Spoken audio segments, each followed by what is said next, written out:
Susitikimai teatro aikštėje. Pokalbių laida iš neužšąlančio kultūros, meilės ir jaunystės uosto Klaipėdos. Šeštadieniais 14 val. Ekstra FM programoje. Projektą iš dalies finansuoja Spaudos, radijo ir televizijos rėmimo fondas. Sveiki, malonūs klausytojai. Gegužės pirmasis savaitgalis. Sveikiname visus sulaukus tikrojo pavasario ir šilumos. Sekmadienį, motinos diena ir kiekvienam lietuviui brangi šventė – Spaudos atgavimo, kalbos ir knygos diena. Šiandien pasimatyti teatro aikštėje pakviečiau gyvą Klaipėdos legendą – žurnalistė Gražina Juodytė. Sveiki! Labą dieną! Malonu, kad suradot laiko. Beje, ar dažnai užsukate į teatro aikštę? Taip, kad eičiau savo malonumui pasivaikščioti, tai būna labai retai. Tai va su jumis susitikti buvo labai malonu, kad man toks gražus vyriškis skiria pasimatymą teatro aikštėje. Ačiū Jums, ponia Gražina. Aišku, aš negaliu neprisiminti, kad Keistuolių teatro pradžioje pirmąjį interviu su mumis surašė Gražina Juodytė. Ar Jūs prisimenate tą interviu? Prisimenu, todėl kad Keistuolių teatras man buvo toks šuoras, vėjo dvelksmas, naujo tokio. Tai jūsų teatras man buvo didelis atradimas ir atradimus aš darau iki šiol. Todėl kad staiga kažką tai pamatai, kas tau kalba tavo dūšiai ir viskas. Ir jau taip norisi apie to žmonės parašyti. Ir mano biografijoje tikrai yra buvę nemažai tokių atvejų, kai žmonės iki šiol yra dėkingi, kad jos pirmoji pastebėjau ar galvoja, kad aš juos išvedžiau.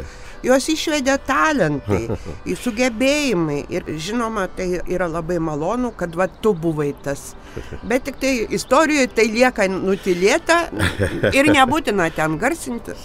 Kas Jūs pastumėjo? Kodėl Jūs susidomėjote žurnalistiką? Nei spaudos tos daug buvo tais laikais, tokios įvairios. Kodėl Jūs, ar kas Jūs pastumėjo į tai?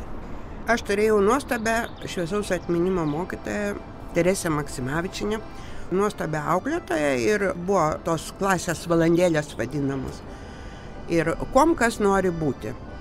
Iš 4 vidurinės visos panos važiuodavo studijuoti, pačios gražiausios panos, važiuodavo studijuoti ekonomikos į universitetą. Nežinau, čia jau ne man vertinti, bet aš save prie tokių galbūt kažkur giliai priskyriau. Ir per klasės valandėlę sakau, ekonomika. Auklėtoja nieko nepasakė, bet pasikvietė pas save į namus išgerti arbatos.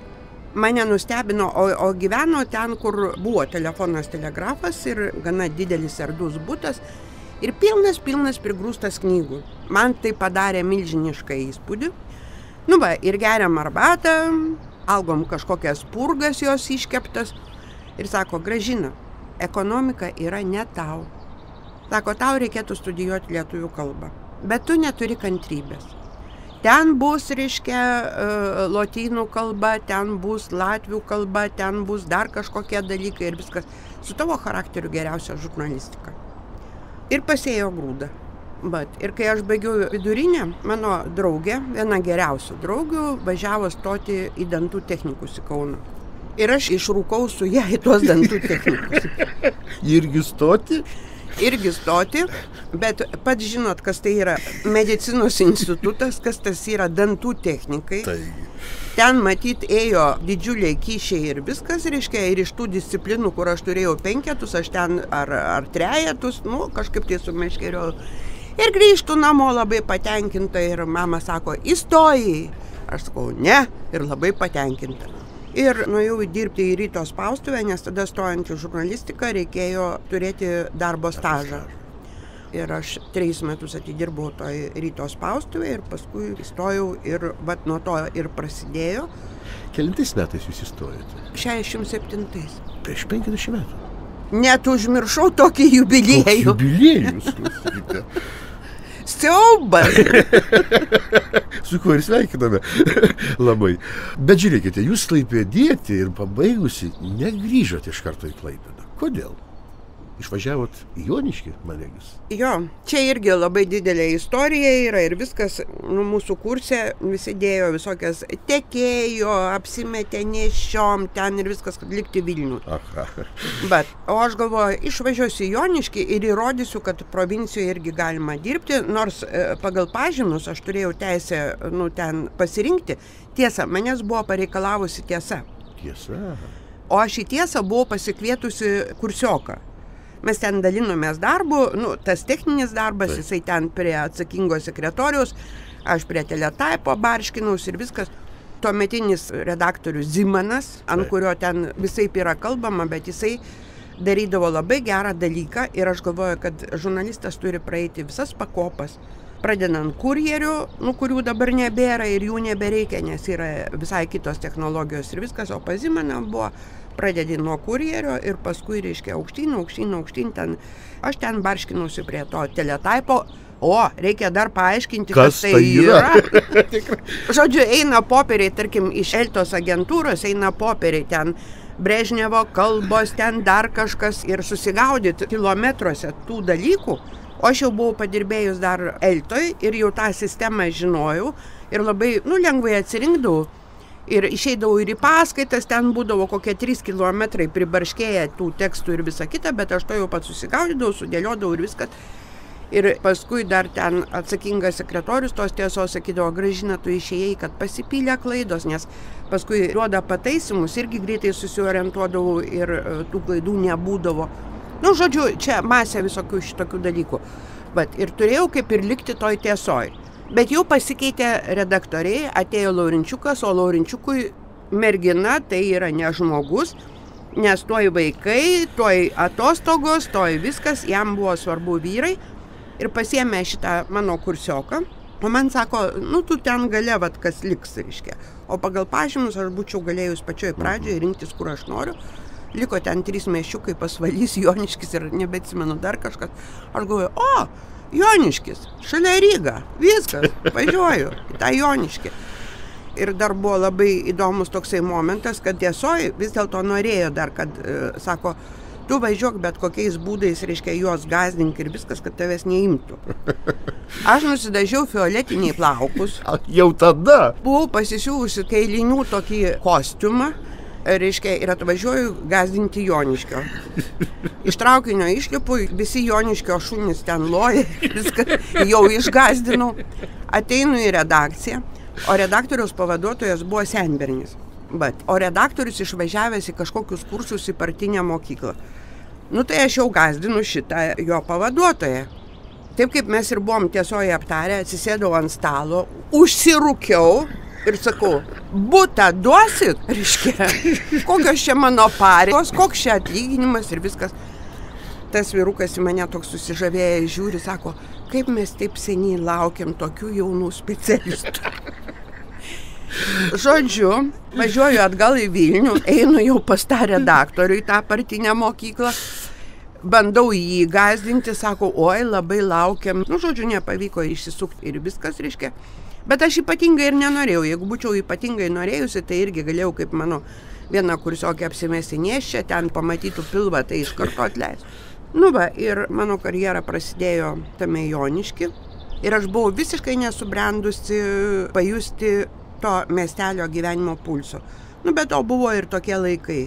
Bet aš vis tiek parašydavau tokius nestandartinius rašinius, kad paskui visas Joniškis, reiškia, ten cituodavo ir viskas, tada tos spaudos nebuvo ir viskas, o vadinasi tarybinis balsas. Ir vieną iš rašinių tai prisimenu, reiškia, kad harmonija ir ne vietoje aidintis plojimai. Apie kažkokius tai koncertus, reiškia, be kita ko, dabar violončelės koncertas Klaipėdoj. Ir atrodo intelektuali publika susirinkus ir viskas, ir vis tiek pasigirsta tie, mane visada sugniuždo, kai ne vietoje. Aš irgi nežinau, kada ploti, bet jau bent palaukiu, jeigu jau baigė kūrinį, atsistoja ten. Tarp dalių paprastai neploju. Tai va. Ir aš susigūžiu, reiškia, ten, ir tie muzikantai susigūžė. Ir paskui pastebėjau, kad jie tik tai baigė vieną dalį ir labai greitai pradeda kitą, kad tik nieks neplotų. Tai va. Tai Jonišky aš galėjau rasti tokias pat akvarelės kaip Klaipėdoje. Aš norėjau klausti, ar taip galėjo būti Joniškio akvarelės? Aš ten buvau nesubrendusi. Ten įdomių žmonių, be galo spalvingų, be kitako girtuoklių, kuriuos susitikdavau restoranuose, kokios filosofijos ir viskas. Bet aš nebuvau subrendusi, o be to ir toj spaudoj tada aš taip prasisukti nebūčiau galėjusi. Žinau. Todėl, kad visas miesčiuko gyvenimas kaip ant delno. Tik tu naudokis. Ar teko per jūsų darbo metus cenzūrą pajusti? Esu buvusi kviesta ir ant kilimo partijos komitete. Čia kur? Jau Klaipėdoje, jo. Todėl, kad buvo toksai politinis švietimas visose įmonėse, organizacijose ir tas politinis švietimas kai kur būdavo tikrai geras dalykas ir pateikdavo žinių, ypač jeigu tuos dalykus darydavo lektoriai iš KGB, kurie turėjo platesnę informaciją.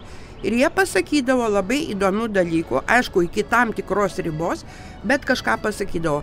Bet šiaip tai būdavo, atsiverčia tiesą ir skaito ten, ką tu gali tą namuose. O man labai būdavo gaila moterų, kurios trinyčiuose ar gulbei, daug kas ir nebežino irgi, kas tie trinyčiai, kas ta gulbė. Vat, gulbei ausdavo, trinyčiuose verpdavo. Kai po pamainos atstovėjusios prie staklių, kai rūpi vaikai, kai juos reikia pamaitinti, kai juos reikia nuprausti, kai su jais reikia užsiimti. Ir viskas, reiškia, jos varomos į tą politinį švietimą, kur joms skaitomas, reiškia, šitas. Ir aš parašiau tokį rašinį. Ir buvau iškviesta ant raudono kilimo ir mane paauklėjo. Draugė Juditė, sakė, draugė Juditė. Draugė, jo. Ponų ir ką jūs turit priešą, ne? Be kita ko, ten partijos komitete irgi labai gražiai pasišnekėjom. Ten irgi nedurnų žmonių būdavo.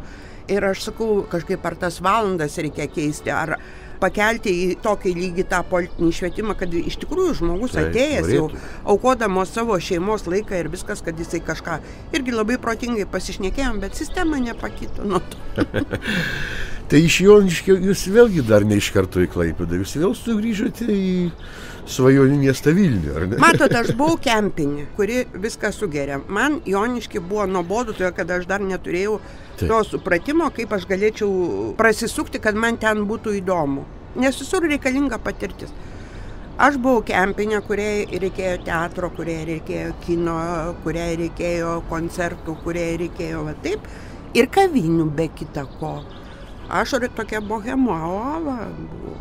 Jo, nuo studijų metų Neringoje kiurksuodavom, paskui kai prasidėjo atgimimo laikai ir aš daug ko Lietuvos istorijoje nežinojau, nes reiškia kaip, mes savo dėstytojo prašydavom, šnekėkimės apie gyvenimą, kam ta Lietuvos istorija reikalinga ir viskas.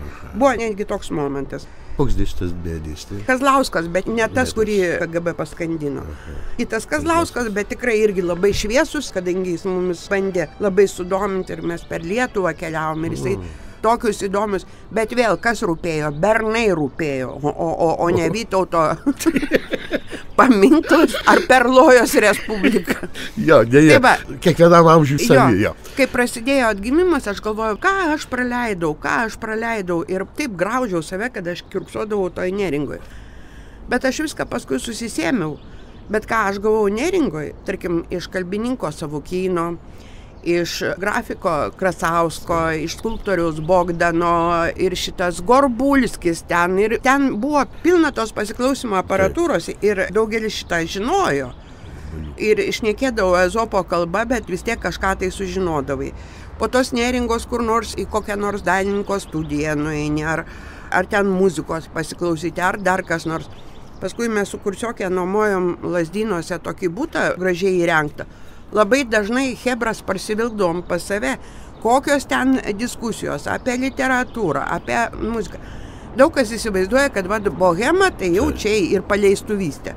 Tos paleistuvystės gal ir pasitaikydavo, bet tie pokalbiai formavo tavo gyvenimo supratimą. Aš paskui nustojau griaužtis ir pagalvojau, kad aš Neringoje praėjau antrą universitetą. Ir atsimenu dar Savukynas, šviesaus atminimo, kuris puikiai gaudėsi apie tą pasiklausimo įrangą ir viskas ir man sako, nori tau duosiu telefoną Sacharovo. Aš dabar nebeatsimenu, ar Solženicyno, ar Sacharovo, bet aš jau žinojau, kas jie yra. Nes dėstytojus universitete mes irgi turėjom, galima sakyti, disidentus. Kaip jie neįkliūdavo ir viskas, nežinau. Aš apie tą pasiklausimo aparatūrą irgi nežinojau, bet kažkaip tai išsigandau. Bet jisai atviru tokiu tekstu sako, bet jeigu tu tą telefoną pasiimsi ir paskambinsi, turėsi nemalonų. O dar kokie spalvingi dėstytojai? Nu, tai spalvingiausi buvo žurnalistikos dėstytojai. Ir kai dabar susitinkam, tarkim, Sigitas Krivickas. Sigitas Pavilas Krivickas. Taip. Jeigu susitinkam ir aš jam sakau dėstytojų, jisai nejaukiai pasijunta. O be reikalo. Reiškia, todėl, kad žurnalistika nėra mokslas. Aš pati universitete, jau dabar atsisakiau, jau nebedėstysiu ir visa kita, reiškia, ir aš visą laiką jam sakau, aš jūsų rašyti neišmokysiu. Aš tik galiu parodyti duris, per kurias jūs turite įeiti. Ir kai susitinku jau buvusius studentus ir kai jie man su pagarba sako dėstytoja ir viskas, aš taip pat nejaukiai pasijaučiu kaip ir Krivickas. Ir aš nežinau, ką aš jam daviau. Bet dabar Vakarų Eksprese jau dirba 10 žmonių, ne visi mano studentai. Aš dėsčiau tiriamąją žurnalistiką. Nes galvoju, kad akvarelės irgi yra tam tikra tiriamosios žurnalistikos atmaina tokia. Tiriamoji žurnalistika tai yra bombardyras visko ir aukščiausias žanras.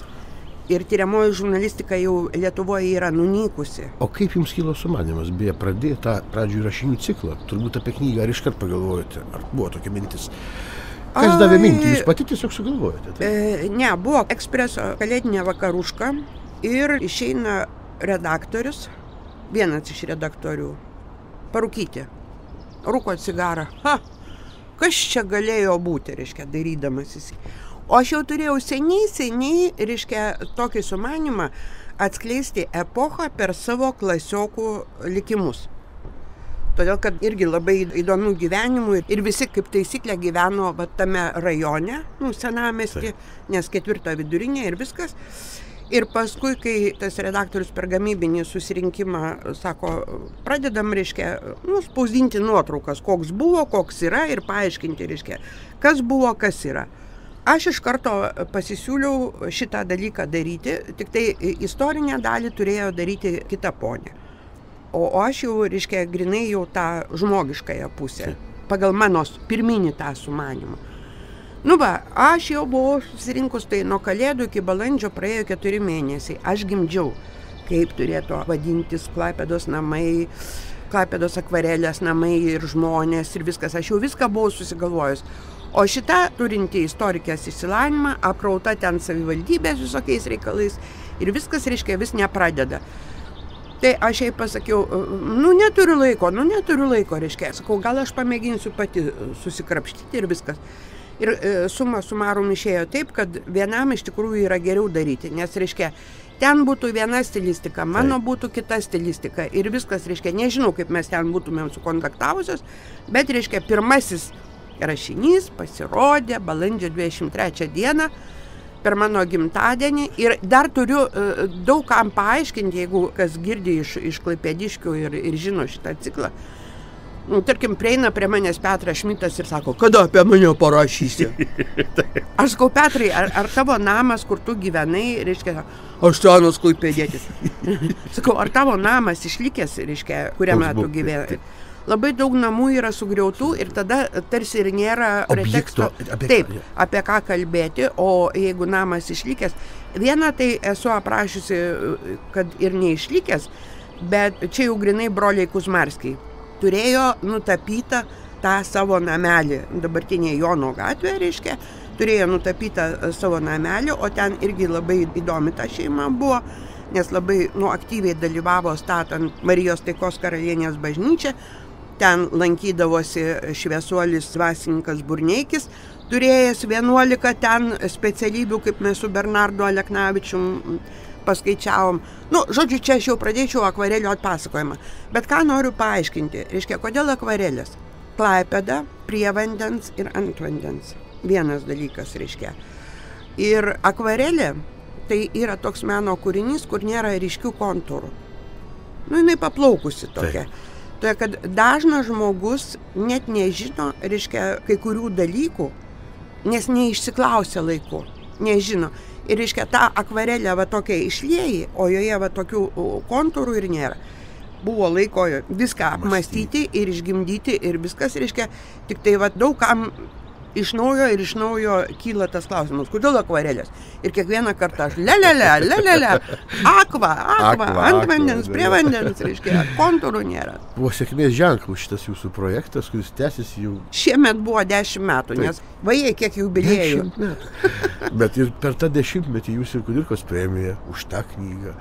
Praėjusiu metu populiariausia knyga, vėlgi Gražinos Juodytės, Klaipėdos akvarelės. Ar dar liko tų namų, kurie yra ir kuriuose? Oi, mano gyvenimui tikrai dar užteks. Tai, kad dabar esu įsisukusi į Vilties gatvę, o pokariu ten buvo labai nemažai žydų gyvenančių. Žydų gyvenimas man visada buvo paslaptis už kažkokios tai širmos. Augau greta su Sonja Minina, kuri dabar Izraelyje gyvena ir viskas, bet jų šeimos gyvenimas nebuvo charakteringas tikrų žydų, kur ten tradicijų laikosi ir viskas. Tai kai įbridau į tą Vilties gatvę, ten Borikai gyveno, ten Lichtensteinai gyveno, ten miesto legenda Kušeris Cukermanas, apie kurį ruošiuosi rašyti.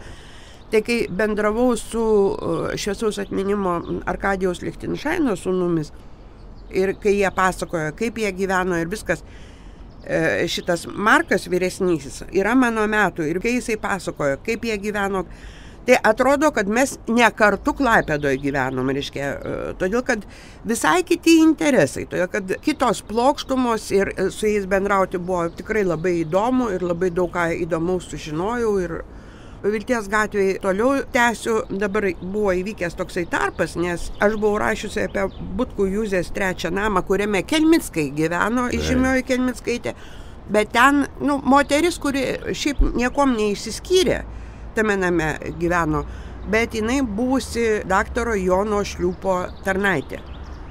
Ir vėl sugrįžau prie to Butkų Juzės 3 namo, todėl kad tarp tos moters dukters ir Šliūpo sūnaus Amerikoje prasidėjo susirašinėjimas.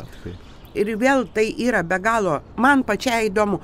Esu jau pasidariusi tokią išvadą, kad reiškia, jeigu tau pačiam įdomu ir skaitytojui įdomu, ir kur iš tikrųjų man yra įdomu, paskui, reiškia, susilaukiu labai daug komplimentų, o aš čia nieko dėta, tiesiog objektas įdomu. Na taip, bet matot, reikia pastebėti, reikia su dėmesiu apie tai parašyti. Aš manau, mūsų laidos taip pat, kas turėjo galimybę klausytis, su įdomumu išklausė. Mūsų pusvalandis išseko. Ir dar vieną jubiliejų atsekiau, kad jūs prieš 40 metų jūs sugrįžote į Klaipėdą visiems laikams, ar ne? Ne, Jergo, 50, 40, 10. Visas 100 gaunasi sudėjus. Tai labai ačiū. O beje, kaip jūs papasakoti žmogui, pavyzdžiui, neregiui, kokia ta Klaipėda? Nebuvusiam čia, kaip jums sakyti, kuo ypatinga ta Klaipėda? Va, laida baigėsi, reikėtų labai trumpai atsakyti, bet aš trumpai nemoku. Ne, pratęsime. Draugės mane suagitavo važiuoti į Maroką. Taip. Ir aišku, mes ten Agadyrė ten apsistojom, Atlanto pakrantėje ir Marakešas ten ir viskas.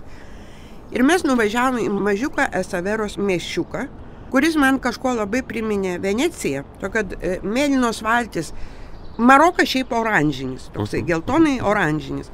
Tas miesčiukas baltai mėlynas ir dar tuaregai su šitais turbanais mėlynais ir dažnai tais mėlynais apdarais. Žodžiu, aš pasijutau kažkokiam tai filme ir viskas. Ir kai atvažiavau į šitą miesčiuką, aš pajutau tokį laisvės dvelksmą. Atsistojau ant Atlanto pakrantės ir liepiau ten mane nufotografuoti, tik nebežinau, kur ta nuotrauka yra. Reiškia, laisvė. Tai va, Klaipėda yra laisvė. Ir amžinatilsis Kernagis, reiškia, sako, kaip man patinka Klaipėda. Sako, jeigu negyvenčiau Vilniuje, gyvenčiau Klaipėdai.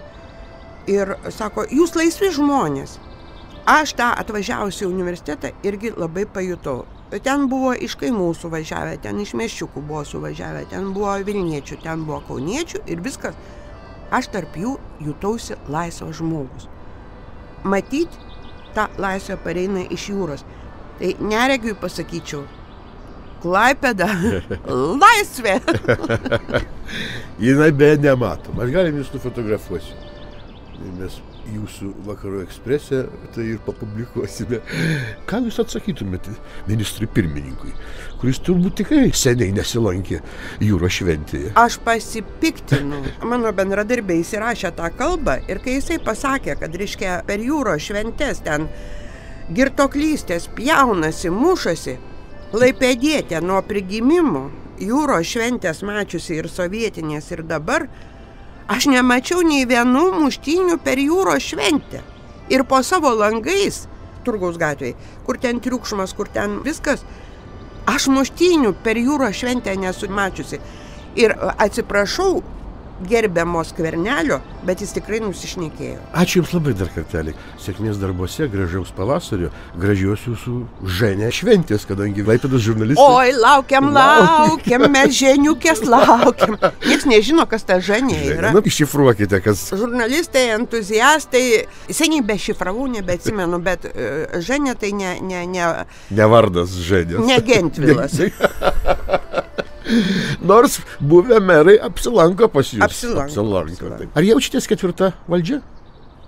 Ne? Tai ir gerai. Gal čia irgi laisvės požymis toksai. Neprisirišti. Su akvareliam, kokią ketvirtą valdžią? Veikiau istorikė. Ačiū, miela Gražina. Ačiū Jums. Susitikimai teatro aikštėje. Pokalbių laida iš neužšąlančio kultūros, meilės ir jaunystės uosto Klaipėdos. Šeštadieniais 14 val. Ekstra FM programoje. Projektą iš dalies finansuoja Spaudos, radijo ir televizijos rėmimo fondas.